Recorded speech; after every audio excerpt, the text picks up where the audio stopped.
Plus de 2 ans et demi sans un gouvernement élu, c'est beaucoup trop long, selon un porte-parole du département d'État américain.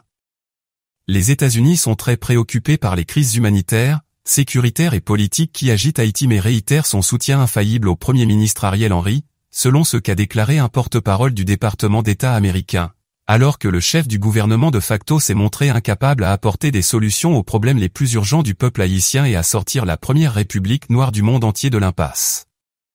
Les États-Unis, qui considèrent Henry comme la figure de la transition, continuent de travailler avec le gouvernement haïtien pour apporter un soutien essentiel au peuple haïtien et continuent d'exhorter le Premier ministre Ariel Henry et les acteurs politiques concernés à œuvrer pour trouver le consensus nécessaire permettant la création d'un conseil électoral provisoire crédible et de fixer un calendrier pour la tenue d'élections libres et équitables, selon ce porte-parole.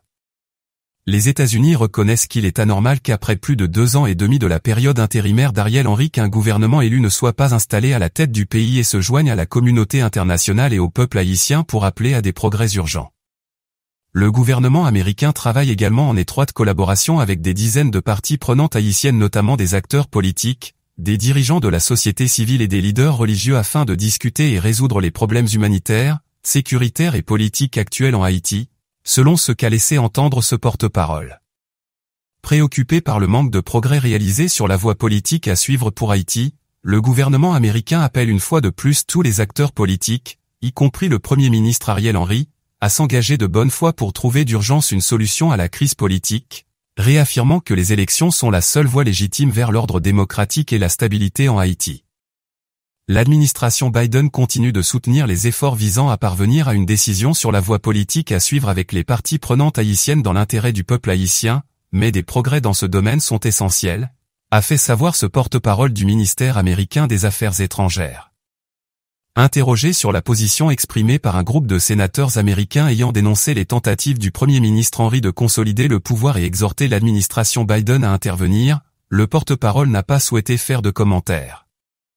Par ailleurs, ce porte-parole du département d'État a indiqué que l'administration de Joe Biden a pris connaissance du rapport des Nations faisant état de plus de 1100 morts liés à la violence des gangs armés en Haïti au cours du mois de janvier 2024 et le gouvernement américain reste très préoccupé par cette situation. C'est pourquoi, il soutient le déploiement de la mission multinationale de soutien à la sécurité, MMSS, en vue d'apporter un appui urgent à la police nationale d'Haïti, PNH, pour lutter contre les gangs armés, a ajouté ce porte-parole du département d'État.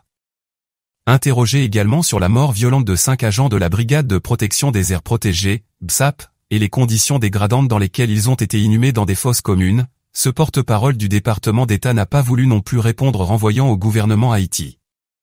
Il a réaffirmé la détermination des États-Unis de dénoncer les violations des droits de l'homme en Haïti, comme indiqué dans le rapport annuel sur les droits de l'homme. Le dossier d'Haïti sera au centre des débats durant la rencontre des dirigeants du G20 qui se tient au Brésil les 22 et 23 février 2024.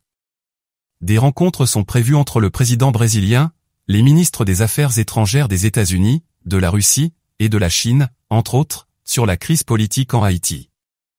Les attaques d'Israël contre les Palestiniens et la guerre russo-ukrainienne seront également abordées, selon un communiqué du département d'État américain.